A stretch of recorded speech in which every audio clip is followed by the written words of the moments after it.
people are now allowed to question elections again. So basically, YouTube had this policy they put in around the 2020 election.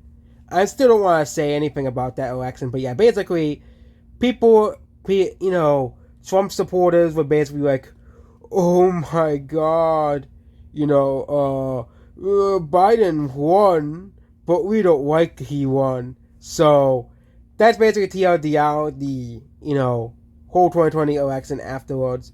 Trump supporters are going in every social media, and then basically every social media said, okay, you guys are all being banned, and you guys cannot say your opinion. I think it's really dumb that they do this type of stuff. Like, why can't people just voice their opinion on the election?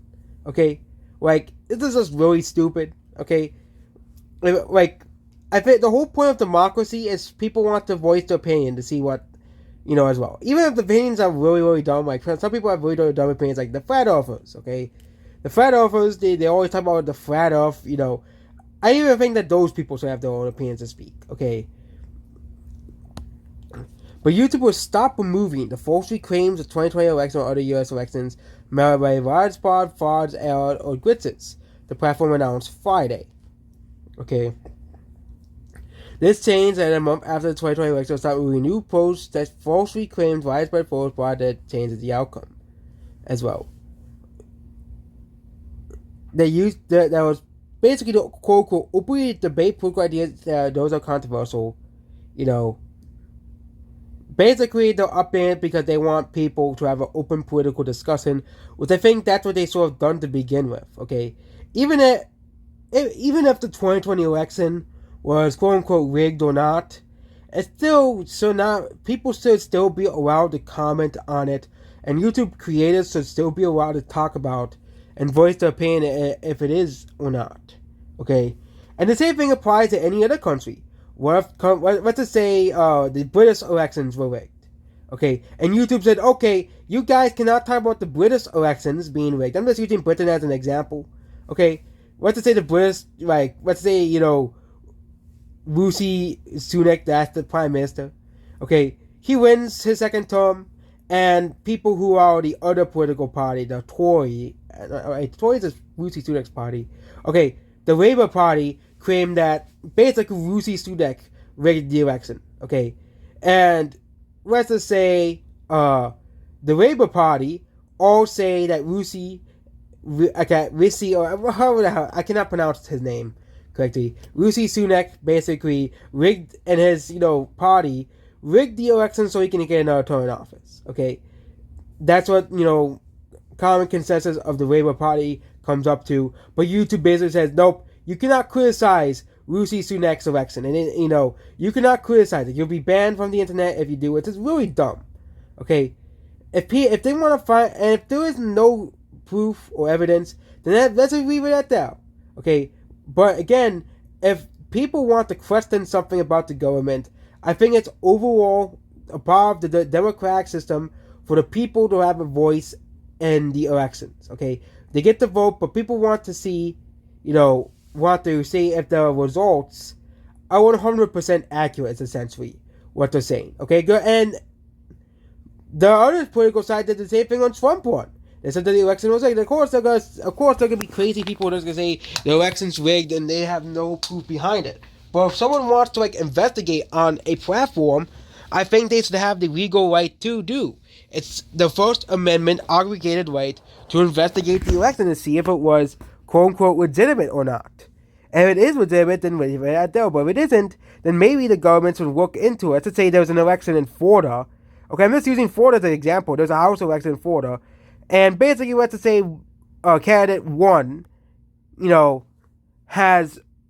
beats candidate two by 2. Basically, and then they have to do a full fair audit. But again, it isn't enough. So the state of Florida has to investigate the election and see what really happened. Okay, because people were concerned that election in the state of Florida was rigged. Okay, so basically, YouTube is finally allowing people to talk about the elections now. Okay, finally, we're getting somewhere when it comes to free speech. Okay, with Elon Musk basically saying, okay, you know what, we're firing all the people who censor people. Okay, I'm not allowing these people to run the platform essentially. Even though he's not the CEO anymore, but he still owns Twitter. He's still the final guy that they have to go through. Even though he's not the CEO, he still owns the platform. So basically, he's still the final guy that they have to ask to approve something on Twitter.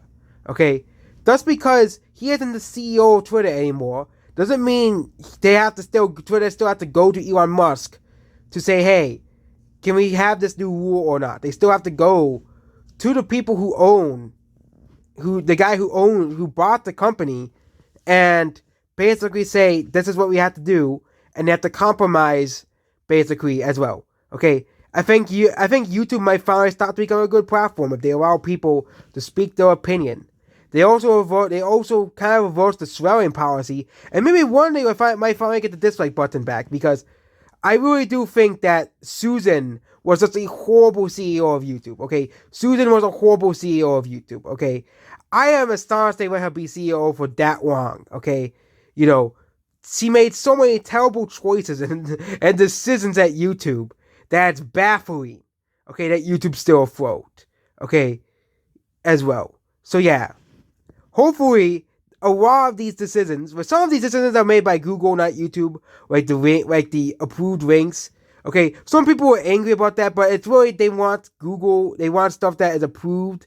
Okay, so people don't put in scam sites, and so people don't put scam sites in the description.